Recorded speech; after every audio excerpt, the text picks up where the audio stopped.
All right, we're back. We're on page 3 of notes 5, Calc C. We're talking about the integral test, and now we're moving on a little bit from the integral test. And it just turns out that every single time you apply the integral test to a particular type of series that looks like this, called a P series, you will always get the same generalizable result.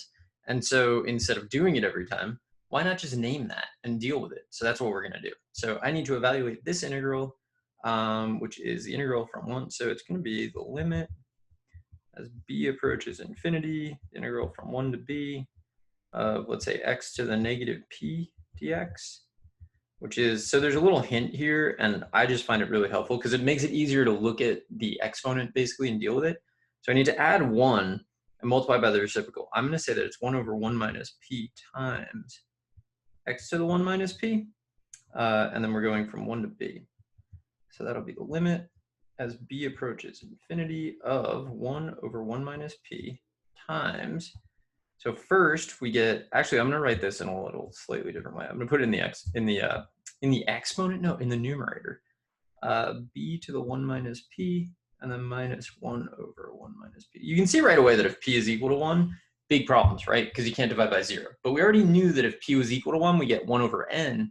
When the sum of 1 over n diverges, that's the harmonic series. It's famous, you should know its name, and that it diverges. And that the exponent is 1, because that's crucial. So anyway, we get this. Now, we need this thing to converge. For this to converge, it's all going to come down to where this thing is. So, and I don't really want to highlight that, where this thing is. So if that thing remains in the numerator, then when b goes to infinity, you're going to have infinity divided by a number, so that's infinity, and you will diverge. If this ends up somehow in the denominator, then what we're going to end up with is, if it ends up in the denominator, then we'll have 1 divided by infinity, basically, which is 0, so it will converge. So really what we need to do is we need to figure out what's going to happen. So I'm just going to kind of look at it here. So what I'm really focused in on, then we'll generalize a little below, is this. So if 1 minus p is greater than 0, which means that 1 is greater than p, so p is less than 1, b to the 1 minus p stays in the numerator. Oh, what? In the numerator? That's what my brain does. Like I wrote in, and then I needed num, but since I'd already written an n, my brain is like, let's just make a new word, the enumerator. In the numerator, therefore, the limit as b approaches infinity of b to the 1 minus p over 1 minus p will diverge. So that's if. If 1 minus p is greater than 0, then that thing stays in the numerator and you diverge.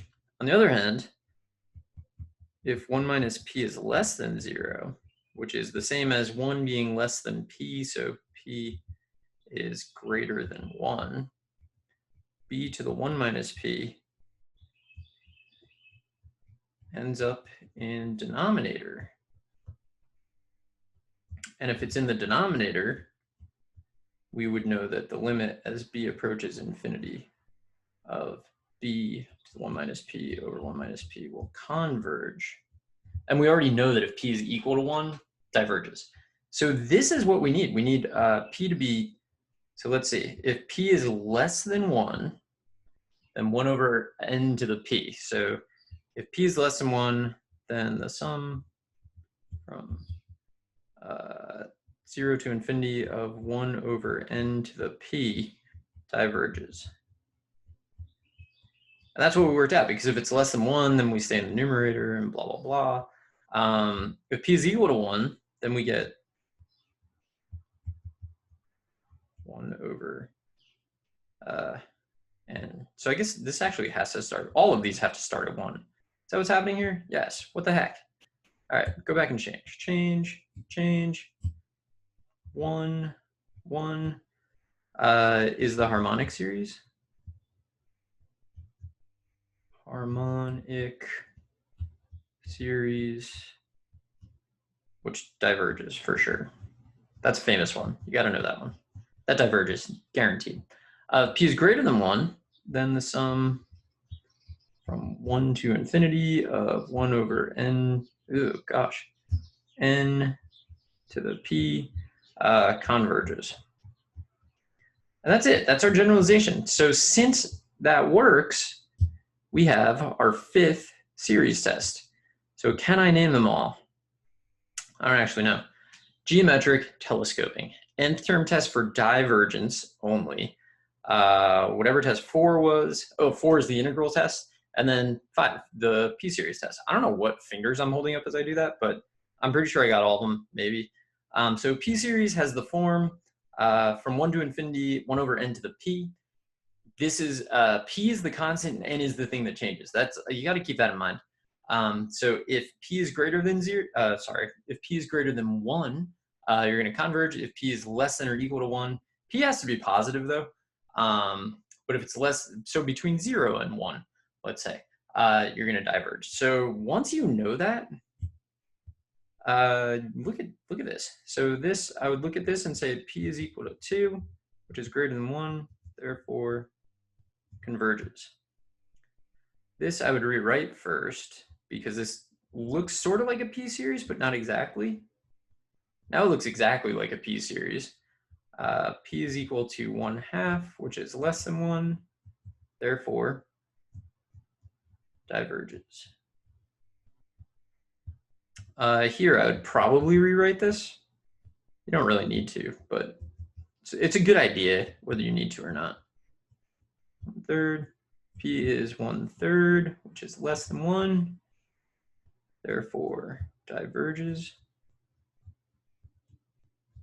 And here, I'm going to rewrite it so that it looks, you always want to match the form of the thing you're dealing with, which I think is something that students struggle with when they're first dealing with series, because like they just want to work with what they're given.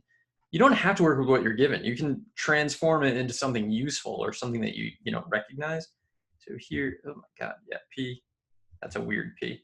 P is equal to 5, which is definitely greater than 1, therefore converges. And that's it. We just knocked out 4 series in like no time. If p is equal to 1, we talked about this a lot. You get 1 over n, the harmonic series. This is the second time in this video that I'm writing. Harmonic, how do you spell that? Oh no, harmonic series,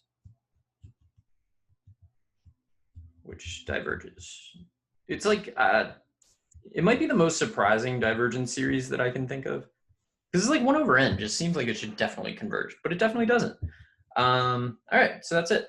So I will be back in the next video, probably to do more problems. So I will see you there.